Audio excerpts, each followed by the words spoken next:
Let's talk about 5 things that you should stop doing on your Instagram if you want to grow your photography business.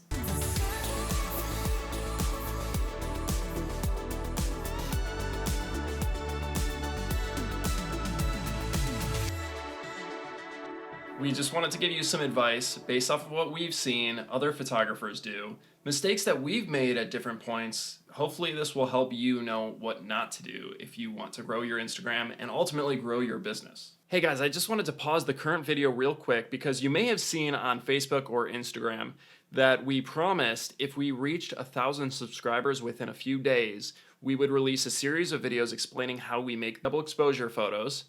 And we reached 1,000 subscribers almost right away. It was within like a day. So those double exposure videos will be coming soon, probably within the next week or two. Just one question for you guys. We had thought about maybe live streaming when we make those double exposures and explain how to do it. So that way you could watch live, ask questions in real time, and we could explain a little bit more thoroughly if there's anything that doesn't make sense. Is that something that would be helpful? If so, drop a comment, let us know.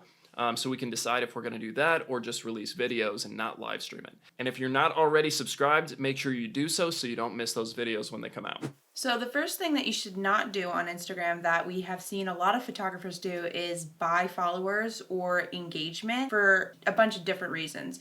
One would be it's obvious when you buy followers and engagement. The bots are really easy to find in your following or in your likes. If there are like bots commenting, it's always very obvious. You know, it's like great picture with like a smiley face and it's some random name on Instagram. But in the long run, it also just tanks your actual engagement, and Instagram notices that and also will stop pushing out your content organically to other people who are the people that you want your content to be reaching, because those are your potential clients. So there's never any good reason to buy followers or engagement, and you ultimately want your followers to be converted into clients. So you're not going to convert bots and people that you bought. People get so caught up in the number of followers, the number of likes, the number of comments, and the number game, you're never going to be satisfied no matter how many you get to. So don't waste your time and money trying to fake it. Because, if let's just say you're at 500 followers and you think if I get to 1,000 or I get to 5,000, I'm going to make it. That's not true. The follower count does not matter in the long run. So what matters more is that you are strategic with the way that you are growing your following, so that the followers that you do have are strategic and will work for your business and, like Laura said, become clients. Number 2, don't try to go viral with content that's irrelevant to what you do and your kind of core audience, your core type of content. Mm-hmm. And we've made this mistake in the past, like a couple of years ago, where we would just do like a funny video that didn't relate to anything remotely close to like photography or us even. And then we got like followers from it, but they were not interested in like our photography. Like that's not why they followed us. They probably just followed us from that video thinking like, oh, that's the content they make. And then we never made that kind of content again. Mm-hmm. So either one, you have followers that are just inactive and not engaging because there's nothing for them to engage with, or they end up just unfollowing you, and so you have like a weird like follow unfollow like ratio. Yeah. So I think more so what happens is now the algorithm, and I we can talk I guess a little bit about how the algorithm works.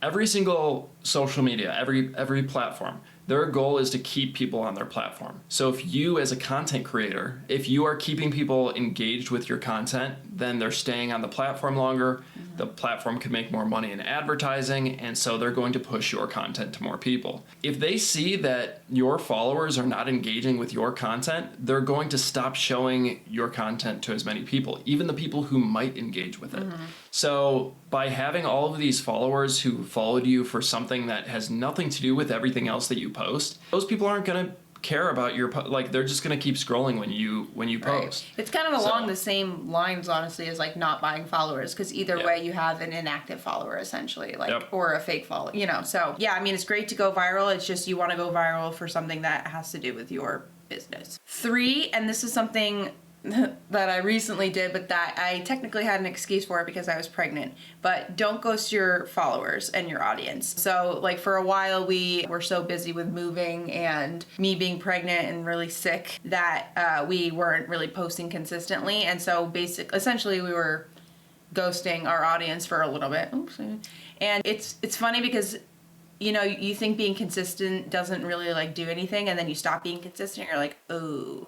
So like when we weren't posting for a while, we were, not getting as much engagement, and then randomly losing followers here and there. I think because like when you don't post for a while and then you post, someone's like, oh, I was following in this account, like if you're posting every day or, every week or whatever, the people that are following you, you're going to end up on their feed. So it's not like all of a sudden they have this account that they didn't know that they were following and they randomly unfollow it. So yeah, not ghosting your audience, but that can even be not necessarily not posting, but like not replying to comments and like actually engaging with people that really care about your work. Just replying to a comment is super easy, and I'm the one who does our social media, so I love like interacting with people, and I actually remember accounts because people are so consistent in engaging with us that I like know people even if they're not like our clients or even future. You know our clients better by their Instagram than by like our working with them. Yeah. Kind of along the same train of thought about not ghosting your audience. And this is kind of a form of ghosting. One thing I see a lot with photographers is going through cycles of like, okay, I really have to push on Instagram. I really have to start posting a bunch. I'm going to post every single day. And they get into this cycle of pushing themselves and getting burnt out. And it's just this constant cycle. And I get it because it is so tiring to be making content when you don't feel like there's fruit coming from that. Mm-hmm. But you have to realize that it's a long game. So by being consistent, you are going to be telling, first of all, the algorithm. I keep going back to the algorithm. You're telling the algorithm that you are somebody who can be relied on to, as you're building this audience, you are going to keep engaging them. You're going to keep bringing them back to the, your content, your platform. And so you're telling the algorithm that they can trust you, and there's a reason that your content should be pushed out to more people. Mm-hmm. First of all. Second of all, the relationship aspect with those people. I mean, people have short memories on social media. So if you are only posting for a little bit and then they don't hear from you for a long time, you're not going to be staying at the forefront of their mind. Mm-hmm. So it's really important to not go through those cycles where you burn yourself out and push really hard and burn yourself out and push really hard. Try to create like a more manageable schedule for yourself where maybe you post 2 or 3 times a week and just something keep you can do. Yeah, keep it reasonable. So, and obviously that's not like to say that you can't take a break from social media for mental health reasons or vacation or whatever. That's different. But when you go stretches of weeks and weeks without posting, that's when you kind of lose that audience that was starting to like Dan said, like trust that you're going to be posting and they can trust what you're saying and they just want to engage with you on a personal level. Next one is don't make your profile confusing. The number of times I've seen photographers who I look at and we did this for a while. We did some calls with photographers where we looked at their Instagram and we said like, here are the things that we think you should change.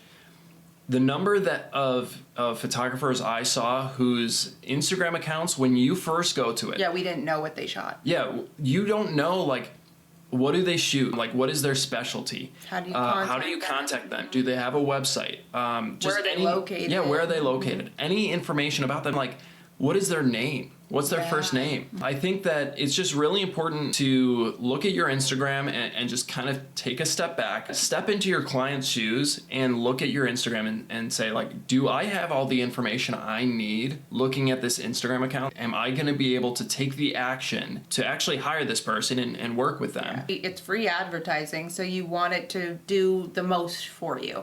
So if it's confusing, if someone, takes a look at your Instagram and within the first, 15 seconds can't decide like what you do and where you are, why would they keep, scrolling or clicking on links or anything? So yeah, having something that's really, easy to click on, easy to know where you're at, your name, what you do. And your style. This is a big thing that Laura, if you talk to Laura about Instagram, you will quickly realize that one of the biggest things for her, and if you've seen, she does videos where she looks at other photographers' feeds and who are really talented, you'll see that her big thing is consistency. In your feed, if all of your photos just look like the grid looks perfect together, then that feed is something that will make people want to follow you and be engaged with your content. It's basically like your portfolio. I think of our profile / grid as my portfolio of what my potential clients are going to see as soon as they click on our page. Yeah, you want to think about it from like in web design, they talk about the first 3 seconds. You have 3 seconds to capture somebody's attention before they might click out of your website. It's the same thing with an Instagram profile. You have like 1 second. If somebody looks, they open your profile, they're gonna see those first like 6 or 9 pictures on your feed. And if there's a cohesive style that they like, then they're gonna stay. They might scroll longer, they might just follow you, they might click on your website. If there's not a cohesive style, if they can't tell what you shoot and why they should be interested in you as a photographer, they're gonna click away. I'm doing the same thing. If a TikTok isn't engaging within the first couple seconds, I'm scrolling. Yeah. If someone's feed is not interesting, I'm getting out of it and I'm not following. So yeah, just making sure that your profile is not confusing, and in the first 3 seconds someone can tell what you do, how you do it, where you are, that kind of stuff. And the last thing, and probably one of the most important things, because it's kind of more of a mindset thing than it is like doing something or not doing something on Instagram, but it's don't compare where you're at on Instagram with someone else. For instance, like when we didn't have like a ton of followers, my goal was like, oh, if we could just get to 10K, like that would be like the goal kind of thing. I remember all those conversations we had about like, you can just like we should push for this number within the next month, or like this person has 10, so like that's what we should Yeah. like strive for. And then you get to 10 and then you're like, oh, well, like maybe 20. And it's never gonna be like the number, like as soon as I get to this number, I'm gonna be happy, or as soon as I get to this many followers as someone else, or like I'm not as good of a photographer because I don't have 120,000 followers or something like that. No matter how many followers you're at, there's always going to be someone that has more than you, and so you're always going to be in that constant like, oh, I'm not good enough because I don't have this many. no matter how many you have, there's always going to be like a point where you wish that you were there. Yeah. So don't worry so much about like Going back, sorry to cut you off now. Fine. But going back to the mindset part of this is when I shifted from caring about, you know, how many followers we have compared to someone else. Like, oh, if we hit this, then people will think we're... Like, when I started caring about what I thought about our photos and, like, having pride almost in, like, my art and me loving my art and me loving our Instagram feed... Now it's just it's exciting for me to post because I love seeing the grid and I love like being able to post different clients' photos and like epic stuff that we've done. And so now it's more about like, oh, I just love like posting our stuff and engaging and having a community with people than like, oh, hopefully this gets us to 200,000 followers. Like to me now, the mindset shift is like, I enjoy doing social media because I love sharing our art, and now that I care less about like the following and comparing myself to other people, because I feel like now I don't compare myself to people. When I started, I definitely did. yeah. Then the growth is just organic, actually. So it's like once you stop doing that, it almost like switches, and it's like, oh, now you're getting followers. Like it's kind of funny that way. At least that's how it happened for us. So you know, like I said, there's always going to be someone that has more followers than you. There's always going to be someone that has more engagement and more brand deals and more, I don't know, clients even. Yeah. And to making that, comparing like that to your worth or your talent as a photographer, you're always going to be in that uphill battle then, because there's always going to be someone that you think is better than you or has more followers than you or makes more money than you. And like I said before, there are people who have a lot more followers than you who are struggling probably more than you are. Social media is all about, as much as a lot of people like to portray it as, you know, we're being authentic, we're being our authentic selves and we're showing up for real. It's like, let's be honest, nobody is perfectly authentic on social media. Not even Nobody's us. showing the worst parts of their life. Yeah, no, like we don't show, you know, when The messy office that's behind us. yeah, the messy, like you can't see all the stuff that's on the floor behind us. But it looks nice. Yeah, it looks good in the video, except Laura doesn't like the the printer here. Don't point it out. Now we really do have to move it in the next one. All that to say, it's like, yeah, we might seem like we're the most like authentic people, and we're we make so much money and we have followers, or we don't doubt ourselves because we post on social media all the time, and none of that is true. Like, it just feels that way. Here is something that maybe will be encouraging to people who are watching this. You might not realize that we just had a baby. We lived in New York. We moved to Pennsylvania. Throughout this whole process, like when we found out that we were having a baby, it was scary from a business perspective, because we were like, the current model of what we're doing is not going to be sustainable, because we had no family or really like a community around us where we lived. And so basically like upended where we lived. Yeah, so we decided it was basically out of nowhere. We were like, okay, we're moving to a new state. We're going to pause all of our bookings. So for a solid 6 months, we did not book with anyone. So all of a sudden it's like no income. We're reducing our income for the future too. And so there's a lot that was happening behind the scenes that nobody on social media saw.